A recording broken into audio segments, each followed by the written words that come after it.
Did you know that there might be a link between first century Gnosticism and the widespread acceptance of mixed covenant theology that is so prevalent in our churches today? I'd like to tell you a quick tale of two second-century gentlemen and a feud that erupted between these two schools of thought and how the effects of that feud can still be felt to the present. Meet Marcion of Sinope. Born in the late 1st century, Marcion was a champion of early Gnosticism. And he, like most Gnostics, rejected the entire Old Testament. Gnostics blamed the inferior God of the Old Testament for creating the evil material world, and they called him the Demiurge. Marcion found the Old Testament to be completely contradictory to the New Testament. He claimed that the Old Testament God, who ordered battles and slaughter, was driven by anger rather than love, and was completely incompatible with the merciful Father of Jesus Christ.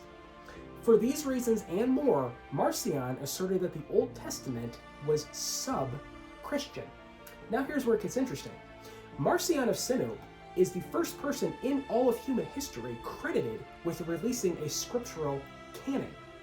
Now, as you can imagine, being a Gnostic, this canon is going to be quite interesting.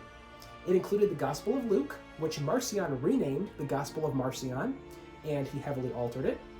And it also included 10 of Paul's letters, excluding 1st and 2nd Timothy and Titus. Marcion must not have liked those ones. Also absent from Marcion's canon was the entire Old Testament, as Marcion rejected it. But he did add something too, to replace it. He added the Gnostic Gospels, the Gnosis, and many of his own writings. Now, this was disturbing among early Christians because the Gnostics have now issued a scriptural canon, and they're saying this is the canon, these are the Holy Scriptures, okay? Christians didn't have anything like that, and I think there was disagreements among them is what should be canon and what should not be, and they were wrestling with different books. There were so many scriptures still being produced in the 2nd century. So Marcion's canonizing of scripture, or at least his version of it, led to a move kind of born out of desperation among Christians is, oh my gosh, we also have to have a canon, but ours has got to be the real one. And it also needs to include the Old Testament scriptures.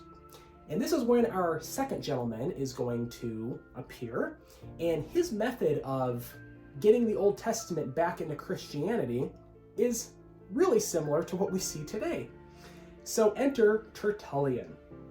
This gentleman was an early Christian apologist and an outspoken voice against what he considered to be heretical spin-offs of Christianity, including Gnosticism. Tertullian's defiant response to Marcion's dismissal of the Old Testament was to go in the complete opposite direction.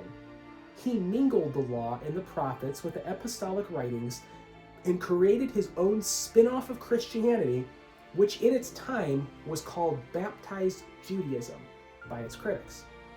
It was Jesus plus some of the Mosaic law and Jesus plus some of the prophets. Does that sound familiar?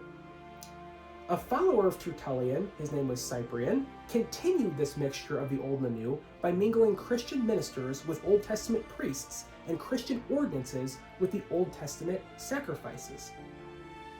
While Tertullian fell short of sainthood according to the Catholic Church, and he's not really widely considered to be an early church father, he is considered and accepted to be the founder of Western theology. He certainly did leave his mark on history though, didn't he?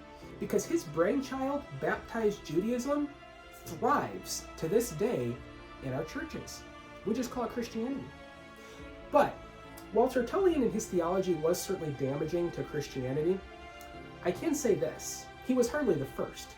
If you just go back to Acts 15 and then the things in Galatians, you can see that mixing in the Old Testament incorrectly has been going on since the beginning. That's something that's 1st century. That is right after Jesus had ascended. Here come the Judaizers, mixing in the old incorrectly. It goes on to this day. So the link that I kind of, like I said at the beginning of this video, kind of found is if it wasn't for this 1st century Gnosticism and their rejection of the Old Testament, you wouldn't have had Tertullian make this desperate move where he incorrectly mingled in the old with the new to try to legitimatize the old and say this is all one big thing. It's all one big happy family. Christianity is just an evolution of Judaism. I think it's hilarious that his opponents called it baptized Judaism, because that's really what it is. It's Judaism, but then you have Jesus and you have baptism and you have salvation. But it's really just Judaism without some of the rituals and things like that. It's really just the same thing. And that's what mixed covenant theology is. That's what it is to this day. It's really just Judaism. It's Judaism light. It's the low calorie version of Judaism, but it's Judaism. So I just wanted to share that with you guys. I would suggest this. If you want to look into this a little bit more, Google search Tertullian and then Google search Marcion of Sinope. Thanks guys, I enjoyed it. I hope you enjoyed it, and I'll see you soon.